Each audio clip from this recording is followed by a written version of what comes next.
ይህ በስክሪኑ ላይ የተመለከታችሁት ያላችሁት አስማት አይደለም፣ ሳይንስ ነው። አሁን በአይናችሁ እያያችሁት ያለው ነገር አስማት ሳይሆን ሴማቲክስ ይባላል። የድምጽ ፍሪኮንሲዎች በቁስ አካል ላይ ቅርጽ የመስጠት ተፈጥሯዊ ኃይላቸው ነው። ምን ያክል ድምጾች፣ ፍሪኮንሲዎች በአእምሯችን እንዲሁም ደግሞ አጠቃላይ በቁሶች፣ በውሃ እንዲሁም ደግሞ በአሸዋ ላይ ቅርጽ ሲያመጡ የሚያሳይ ጥናት ነው። ስለዚህ ልክ የሰው ልጅ የተገነባው ደግሞ ከ70 እስከ 75% ውሃ ነው። ምን ያክል በአእምሯችን አንጎላችን ከ75 እስከ 80% የሚሆነው ስሪቱ ውሃ ነው። ስለዚህ እያንዳንዱ የምንሰማቸው ድምጾች እንዲሁም ደግሞ የምናዳምጣቸው ከሰዎች ጋር የምናሳልፍባቸው የምናነሳቸው ሀሳቦች እያንዳንዱ አእምሯችንን ምን ያክል ፕሮግራም ሊያደርግ እንደሚችል በዚሁ መረዳት እንችላለን። ስለዚህ ለራሳችን የምንናገራቸው ንግግሮች እንዲሁም ደግሞ ከሰዎች ጋር በምናሳልፍበት ጊዜ ስለኛ የሚነገሩ ነገሮች፣ ስለሚነሱ ሀሳቦች ግድ ሊሰጠን ይገባል።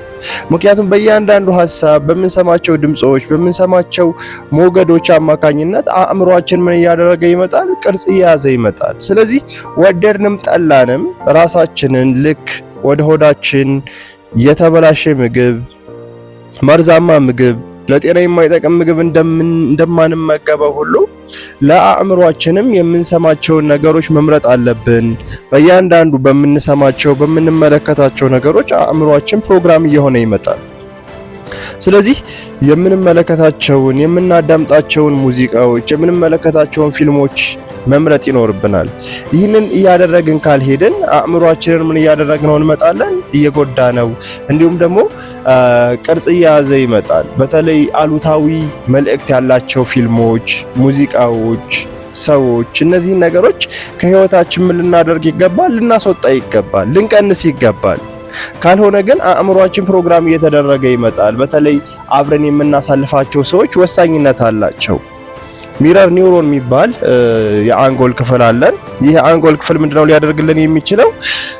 ከሰዎች ጋር አዳፕት እንድናደርግ ወይም ደግሞ ከሁኔታዎች ጋር ተላምደን እንድንኖር ነው የሚያስችለን። ስለዚህ ከመጥፎ አስተሳሰብ ካላቸው ወይም ደግሞ ከአሉታዊ ሰዎች ጋር የምናሳልፍ ከሆነ አእምሯችን በተደጋጋሚ ከነዛን ሰዎች ሲመለከታቸው ንግግራቸውን ሲያዳምጥ ይሄ ሰው ከነዚህ ሰዎች ጋር በብዛት እያሳለፈ ነው። ስለዚህ እንዳይነጠል እሱ እንዲላመድ ከነሱ ተለይቶ እንዳይታይ ላላምደው ይልና ምን ያደርጋል? 24 ሰዓት እንደነሱ እንድንሆን የነሱን ቋንቋ እንድንለምድ እንደነሱ አክት እንድናደርግ ሳናስበው ፕሮግራም እያደረገን ይመጣል። ስለዚህ ጅምሩን እንደሚናገረው አንተ የአምስት ሰዎች ድምር ውጤት ነህ የሚለው ሐሳብ ከሚረር ኒውሮን አንጻር የመጣ ሐሳብ ነው።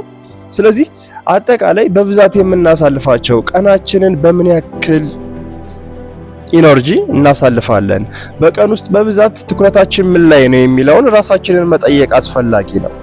በብዛት መጥፎ ስሜት የሚሰማኝ ከሆነ ከሰዎች ጋር ወይም ደግሞ የቅርብ ከምላቸው ሰዎች ጋር ሲሄድ ያለኝ ኢነርጂ የሚወርድ ከሆነ ከነሱ ጋር በማሳልፍበት ጊዜ ደስታ የማይሰማኝ ከሆነ የማዝን፣ የምከፋ፣ የዝቅተኝነት ስሜት የሚሰማኝ ከሆነ አዋዋሌ እንዲሁም ደግሞ ከነሱ ጋር ያለኝን ግንኙነት ምን ማድረግ አለብኝ?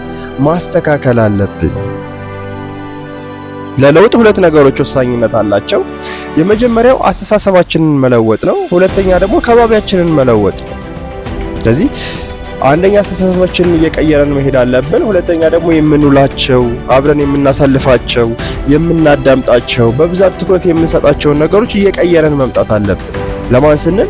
ለራሳችን ስንል። ያንን እያደረግን ስንሄድ ነው በህይወታችን ላይ ለውጥ እያመጣን መሄድ የምንችለው። ከአማራሪ ሰዎች ጋር የምንውል ከሆነ ቀጣዮች አማራሪ ሰዎች እኛ ነው ልንሆን የምንችለው። ከአመስጋኝ ሰዎች ጋር፣ ከፈተና በላይ ሆኖ መንገዶችን ከሚፈልጉ ሰዎች ጋር፣ ራሳቸውን ለማሻሻል ከሚጥሩ ሰዎች ጋር፣ ፈተና ኖሮባቸው ከነፈተናቸው ዛሬ በህይወት በመኖራቸው ፈጣሪ ተጨማሪ እድል ስለሰጣቸው ከሚያመሰግኑ ሰዎች ጋር ስንውል እኛም ልክ እንደነሱ እየሆን እንሄዳለንና በተለይ አስተሳሰብ እጅግ በጣም ወሳኝነት አለው። በእያንዳንዱ ሐሳብ በምናስበው ሐሳብ አማካኝነት በሰውነታችን ኬሚካል ይለቀቃል። ስለዚህ መጥፎ ሐሳብ ስናስብ መጥፎ እንዲሰማን የሚያደርጉ ኬሚካሎች ይለቀቃሉ። ከዛም ጋር ተያይዘው ወደ አንጎላችን መልእክት ይላካል። ልክ እንደዚህ አይነት ሐሳብ እናስባለን። በሬቲኩላር አክቲቪቲ ሲስተማችን አማካኝነት በእንደዚህ አይነት ሩቲን ውስጥ እንቀጥላለን። ስለዚህ ወደድንም ጠላንም ለማደግ ለመለወጥ እስከፈለግን ድረስ የምናዳምጣቸውን የምንመለከታቸውን ነገሮች ልብ ልንል ይገባል።